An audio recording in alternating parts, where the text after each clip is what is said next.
ngetik ya, tapi Iya, kita harus dipikirkan dulu lah, dipikirkan dulu. gitu ya Pak. Ya, ditelaah dengan seksama. Nu tadi teh beri heureuy otak, bibir, jeung hate kudu nyambung ngomongna. Biar Gitu kudu ya. sinkron biar muncul.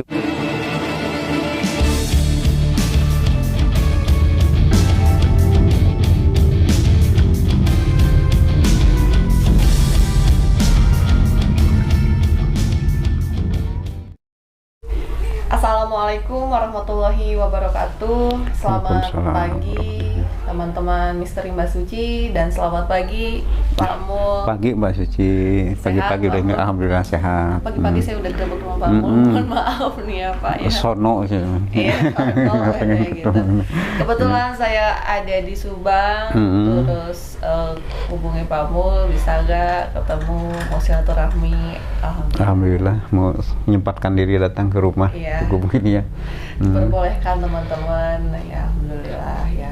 Pak Mul, saya datang ke sini pertama mas silaturahmi, kedua kebetulan memang ada pertanyaan dan mewakilkan dari teman-teman Misteri Mbak Suci. Ada beberapa teman-teman yang menanyakan terkait kenapa Pak Yosep awal itu langsung mengadakan pengacara gitu. Kan mungkin nanti Pak Mul bisa jelasin awal mulanya itu seperti apa, karena kan banyak berasumsi kenapa tiba-tiba diadakan pengacara, terus apakah Pak Yosep ini terlibat gitu kan. Mungkin Pak Mul bisa jelasin Pak awal mulanya itu seperti apa Pak? Oh iya, saya waktu ngambil PH pendampingan hukum itu memang saya sendiri.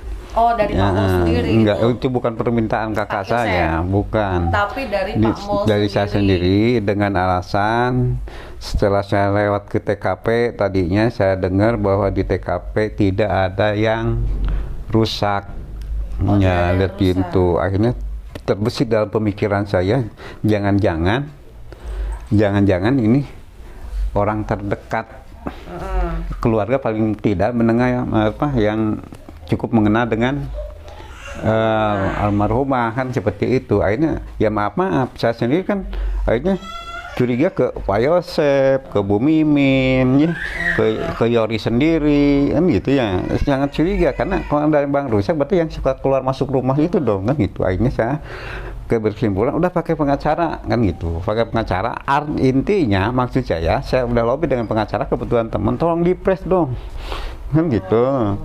Tolong dipres yang namanya Yosep, Mimin, nantinya kalau itu Yoris, kan gitu. Kalau memang iya tidak kan gitu melakukan, kan gitu, biar cepat terungkap lah, kan gitu. Nah, sekitar kira-kira tanggal 22 ya, tanggal 22 saya bikin pertemuan di Lembang. Kebetulan di Poltak gitu, saya sambil latihan ketemuan di Poltak sama pengacara Pak Rohman sama Pak Yosep yang sempat isu malah main golf katanya gitu. Padahal enggak, itu pertemuan sengaja saya panggil. Nah, saya udah calling juga Pak Rohman, ini pengacara sendiri, itu dipres dulu. Kalau melakukan suruh ngaku, kalau tidak ya tidak, kan gitu. Akhirnya dibagi. Nah, cepat ceritanya gini Mbak, udah dibikin kuasa ya, sudah dibikin kuasa. Yosef ceritanya besoknya sudah nanda tangan. Yoris nggak mau, padahal semalam sebelumnya sudah siap. Gimana Mang Mo? Dia bilang kakinya banyak, kan gitu. Jadinya intinya ngambil pengacara itu pun Bu Mimin pakai, Pak Yosef pakai sebelumnya. Dan memang saya pikir untuk pendampingan itu tidak harus orang bersalah dong, ya. Ini itu. Jadi memang kalau tanggapan umum, kayak orang bersalah sudah atau melakukan kesalahan, akhirnya saya pakai pengacara dengan secepatnya sah-sah aja pola pikirnya. Tapi secara yuridis saya pikir terlepas salah dan benar, hak orang untuk mengambil pendampingan, gitu. Walaupun nantinya itu kalau udah mau proses sana, kalau itu kadang-kadang kan itu kadang-kadang diharuskan untuk memakai pengacara, kan. Tapi ini lebih secepatnya. Saya pikir nggak ada salahnya, kan gitu ya. Kalau pendampingan dari awal sekalian sambil ada untuk pengepresan tadi, bikin pengakuan yang sebenarnya. Karena kalau tidak jujur, ya si klien itu tidak jujur, itu repot buat pengacaranya nanti, gitu. Makanya suruh terbuka. kalau memang melakukan bilanglah saya pelakunya kan gitu. Kalau dia enggak ya bilang enggak, bilang dengan sejujurnya kan gitu. Jadi kadang-kadang kan orang tidak sedikit yang ngomong antara otak bibir dengan hati nggak nyambung, gitulah muncul kebohongan di situ. Gitu Mbak kira-kira. Jadi awal mulanya itu memang dari Pak Mul sendiri dari yang punya ide untuk menyediakan pengacara. Betul. Gitu. Jadi bukan dari Pak Yosef. Bukan. Ya, Pak Mul ya, karena mungkin Pak Mul juga ada kecurigaan ke Pak Yosef ya, Bu Mimin sama Yoris ya, karena kayaknya ini orang terdekat, karena memang di TKP itu tidak ada sedikit pun yang lecet. Saya tidak melihat, saya tidak melihat, cuman dengar bahwa pintu utuh katanya, nggak ada kerusakan sama sekali. Terus saya dengar nggak ada barang yang dibawa, karena saya nggak pernah masuk ke TKP setelah kejadian itu. Jadi datang saya langsung di posisi di atas, di mana di SMA, sekolahan SMA ke sana sekitar setengah 9 lah, 8.30 nyampe di sana. Gitu. Cuman saya pas dengar bahwa di TKP tidak ada kerusakan apapun. Itu langsung terbesit pemikiran saya. Kan gitu, polisi udah ada, pemikiran ini pasti ada nggak jauh, bukan orang jauh lah, kan gitu, bukan orang jauh, bukan hatian yang paling tidak mengena keluarga. Kan gitu. Gitu. Makanya intern saya ngambil dari faktor intern keluarga dulu kan gitu. Akhirnya punya pemikiran, ini harus pakai pengacara, saya bisa titip pesan ke pengacara untuk di press. Bilang dengan sejujur-jujurnya gitu Mbak. Mungkin lebih biar masyarakat lebih tahu kenapa tadi pertanyaannya belum apa-apa sudah pakai pengacara kan gitu, biar tahu kayak itulah kan gitu. Kaitannya adalah istri dan anak gitu kan, keluarga. Iya betul ya. Keluarga. Orang kan berpikir kenapa sih harus pakai pengacara gitu, sedangkan ini kan yang korban itu adalah istri dan anaknya gitu kan ya Pak ya. Iya. Ternyata dari Pak Mul sendiri ya gitu. Saya sendiri langsung saya bisa ditanya ke pengacaranya. Di press banget ya pada saat itu ditanya. Di press sama pengacara di press banget. Bapak boleh ya? Gimana, ditanya-tanya enggak? Sama saya kan ditanya-tanya dulu sebelum kepakai pengacara kan nanya terus. Saya sampai Yosef nggak pernah lepas dari saya, dibawa terus suruh ngomong sampai saya takut suruh ngaku. Hampir maaf ya. Saya dosa mungkin ke kakak, hampir mau saya pukul Mbak. Jujur ya, iya, jujur aja. Untuk. Karena kan Pak Mul sendiri kan ada background hukum ya. Iya. Betul. Apa namanya, master ya, udah master ya. Gitu Mbak. Iya, jadi Bapak udah lebih paham betul gitu ya. Makanya itu justru pas makanya saya langsung nyari, ini harus pakai pendampingan nih, kan gitu. Pendampingan kebetulan ke pengacara disebut rekan juga ya. Rekan teman main akhirnya ya saya telepon dia, bisa ditanya ke pengacaranya langsung, nanti konfirmasi ke pengacaranya. Yang ngambil pengacara itu sebenarnya siapa? Bukan Pak Yosef, Bapak sendiri. Saya sendiri. Saya akui saya sendiri kan gitu kira-kira. Iya. Awal mulanya disediakan pengacara memang berawal dari Pak Mul sendiri gitu ya. Supaya mengpres Pak Yosef dan Bu Mimin gitu. Iya. Oke. Berarti Pak Mul sendiri pun juga ada kecurigaan ya? Ada kecurigaan. Misalnya ya jujur aja lah. Berarti nggak ngelihat itu kakak atau siapa? Enggak. Kita pola pikir proporsional loh. Yang saya pengen kejar itu pelakunya. Bukan tidak akan pernah mengenal siapapun orangnya. Sampai saya dalam hati mudah-mudahan ini si pelaku jangan ketemu sama saya. Oh gitu. Jujur aja, saking gemesnya Mbak, ya jujur, saking gemesnya jujur aja. Mudah-mudahan nggak ketemu sama saya, ketemu saya mungkin aturan hukumnya lain lagi lah, kan gitu. Ya mesti ada lah manusiawi ya, kan gitu. Makanya saya selalu berdoa gitu. Cuman kalau memang ada info paling diarahkan, coba tolong si Anu paling gitu aja. Sangat ya namanya hampir sama dengan ke anak ya, ke Amerika kan seperti itulah. Boleh tahu nggak sih Pak, pada saat Bapak mengetahui ketika Bu Tuti ya, wah ya kakak ya, manggil apa sih? Manggilnya Teteh. Teh Nung gitu. Ketika tahu Teh Nung sama Amel, ponakan udah nggak ada. Apa sih Pak perasaan Bapak melihat pada saat ke TKP jam 8.30 ya? Iya. Udah ke TKP jam 8.30. Lewat aja 8.30. Udah Polisland, terus di sana udah banyak orang. Iya, apa lemes sih Pak aja. perasaan Bapak terus ketika mengetahui ketika Amel dan Bu Tuti udah nggak ada gitu Pak? Ya jujur rasa lemas, emosi tinggi. Ini siapa pelakunya? Sempat gemeteran juga kan gitu.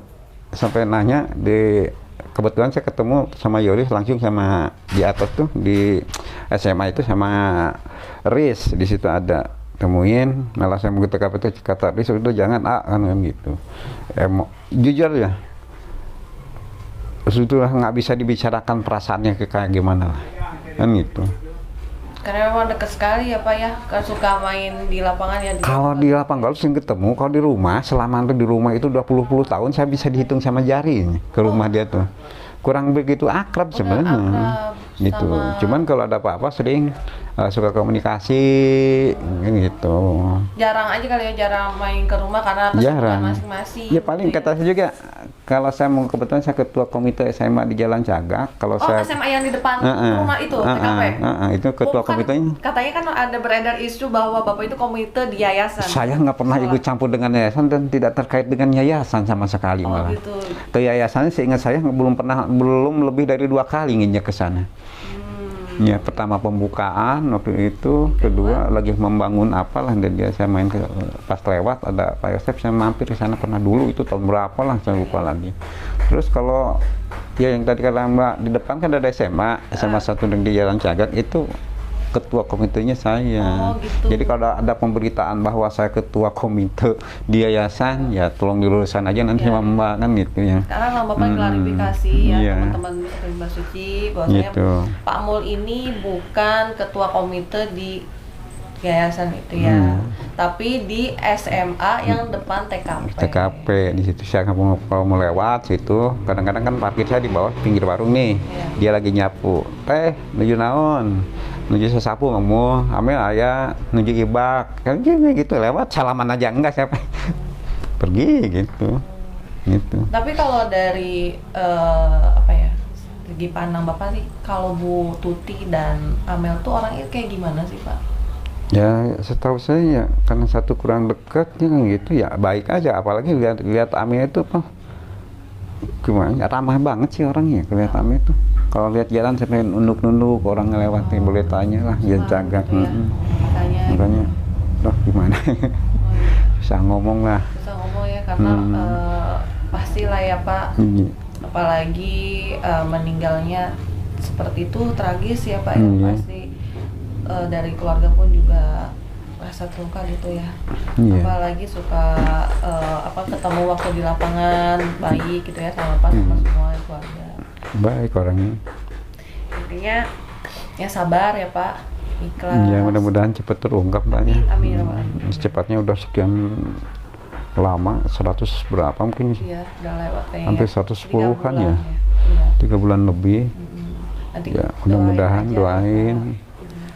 Mudah-mudahan dengan dukungannya Mbak Suci selalu mundar-mandir sana kemari mungkin untuk membantu gitu ya. Yang itu saya percaya sepenuhnya kepada pihak penyidik. Pasti bekerja dengan maksimal untuk mengungkap kasus ini dengan secepatnya. Amin. Oke, mungkin cukup Pak Mul. Terima kasih banyak atas waktunya. Mohon maaf mengganggu. Abis ini Bapak ada kegiatan lagi Pak? Saya mau jalan-jalan ke itu lah. Biasa Sabtu Minggu. Oh biasa jadwalnya Pak Mul olahraga kan. Oke, baik, terima kasih banyak buat Pak Mul. Terima kasih juga buat teman-teman Misteri Mbak Suci sudah support channelnya Misteri Mbak Suci. Jangan lupa juga ya intinya motong sedikit Mbak. Kalau ada yang kurang lurus kan gitu, nanti sama Mbak bisa langsung dilurusin lah, kan kita udah ketemu langsung nih, udah beberapa kali ketemu kan gitu. Yang gitu, terus mungkin sedikit banyak tahu tipe saya seperti apa kan gitu ya.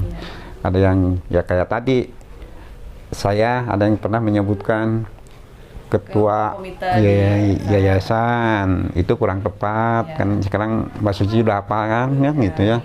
Saya ketua komite di mana, ada apa nanti kalau ada yang kurang lurus nanti kalau saya tahu Mbak Suci, Pak Mu tuh gini ya, nanti tolong diluruskan aja langsung baik, ya. Pak. Ya.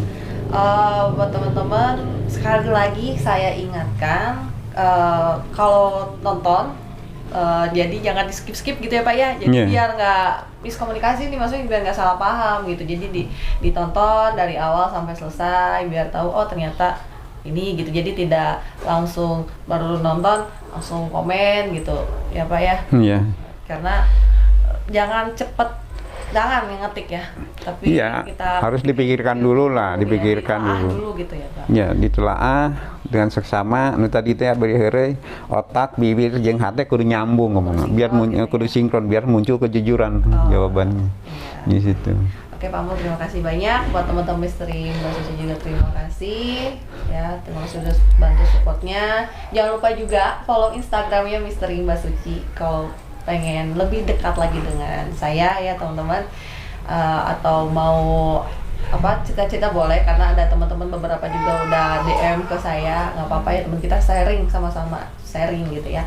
Buat teman-teman terima kasih banyak, saya Suci pamit undur diri ya Pak, kita pamit ya. Siap. Semuanya terima kasih banyak, salam santun, salam rahayu, wabillahi taufiq wal hidayah, wassalamualaikum warahmatullahi wabarakatuh. Waalaikumsalam warahmatullahi wabarakatuh.